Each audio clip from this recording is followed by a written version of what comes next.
I am a real American. Fight for the rights of every man.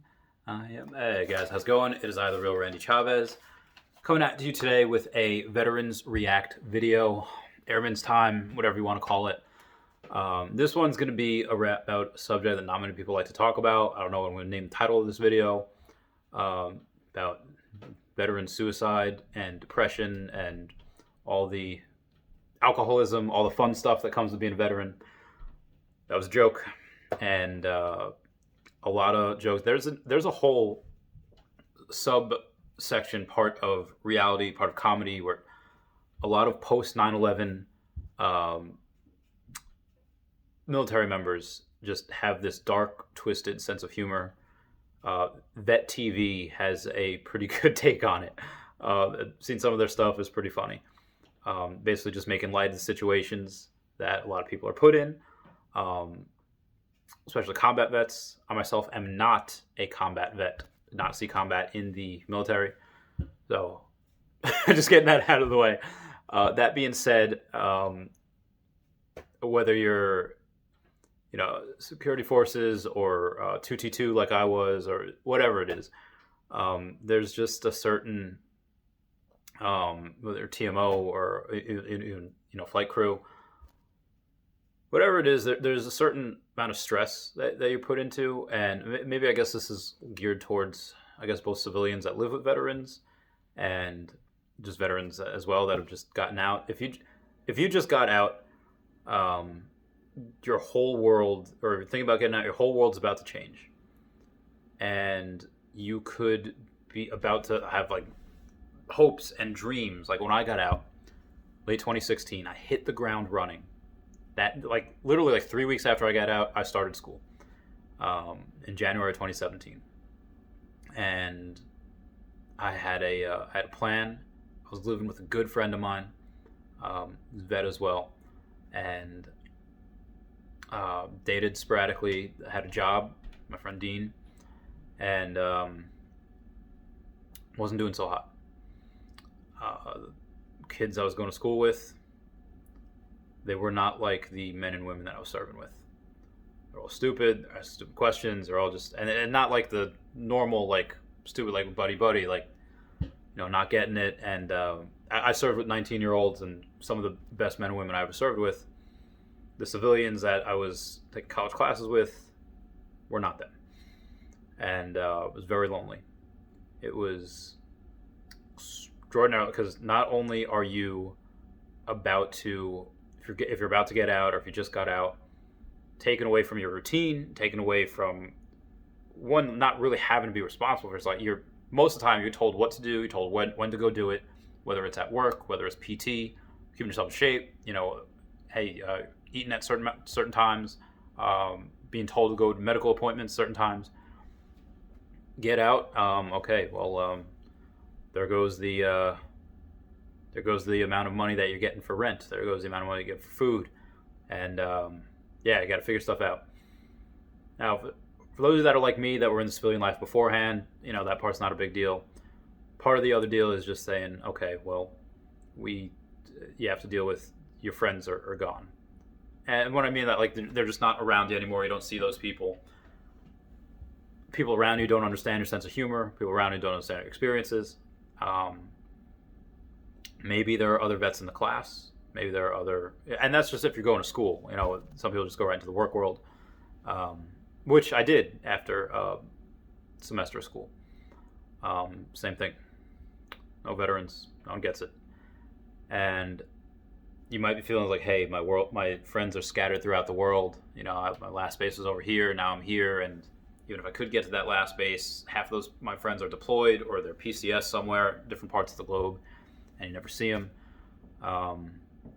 It is not uncommon to say, I have, let's say this good job, or I'm going to school, and I'm doing what I want to do, but, I'm lonely, and, that's, if you weren't drinking in the military,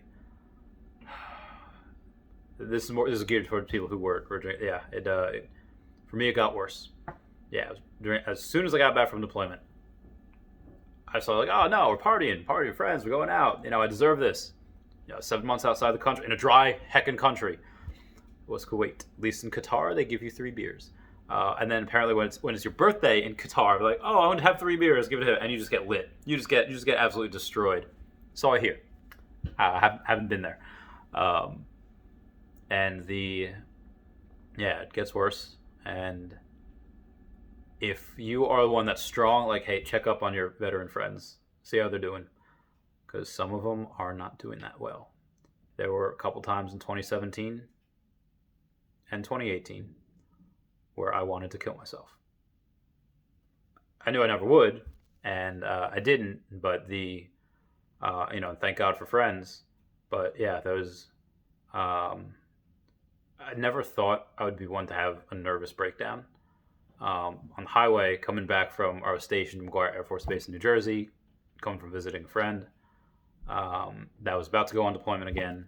Just such a dangerous place. Had to like hit the hazard lights in my car. I was like, I'm like shaking, like I'm laughing, I'm shaking. I was like, this is stupid. But that's that's what it was. And that's just you can't help. You can't fight it. You can't just gotta let it play out. I was like, okay. it helps to say like, okay, here's what is this, and identify that subject, identify that object, and try to have some situational awareness, I guess, where you are. Call someone, call a friend, and probably should be a veteran friend. Civilians might not understand it, but if you are a civilian and you're listening to this and someone's vet, or that they're, whether it's PTSD or it's just whatever it is, and they are making like some sick, demented jokes, that's most likely just them. That's most likely just them like processing and dealing with everything they've gone through, just stuff like that. Some people don't. Some people, whatever. Be advised. A friend of mine last year happened to go into the VA because I wasn't around, and she had gone and said like, hey, I want to kill myself. I'm not going to kill myself. I just want to talk to someone. So for those of you that have been to the VA or haven't been to the VA, just a quick story. I went in for flu once and a liver thing once. I went in a bunch of times for either it was a flu or I had a liver issue. Most part, it's standard. Take your clothes, they give you a gown, whatever, put the phone to the side, and sometimes if the nurses are nice, they give you a charger. And it's pretty standard. What had happened with my friend, she had said that, okay, well, she didn't want to talk to someone, but she knew she had to. And she doesn't open up very easily. She's like a mean, scary woman.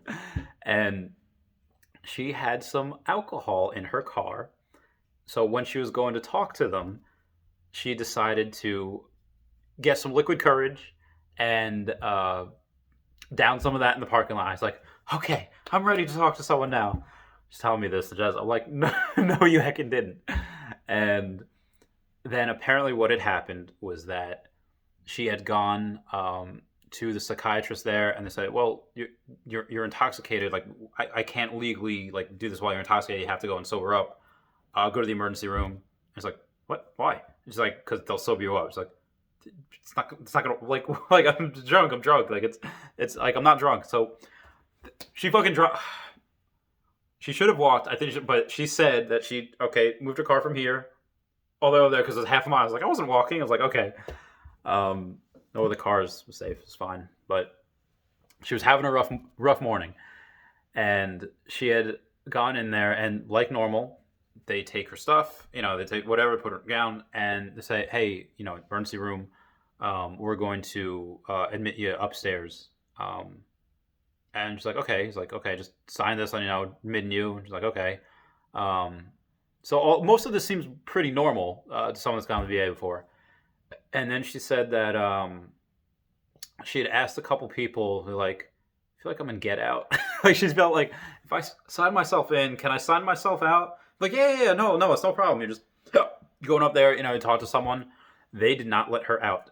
And I was so sure that she was going to punch the glass wall, grab a shard, and like fight her way out. I was like, oh, like I'm thinking about this. And I go and they let me visit, which is fine. I was like, Kara, here, please don't. And she's like, no, I'm fine. So be advised, if you go and do that, they will hold you against your will for. She was there for 4 days, I think, and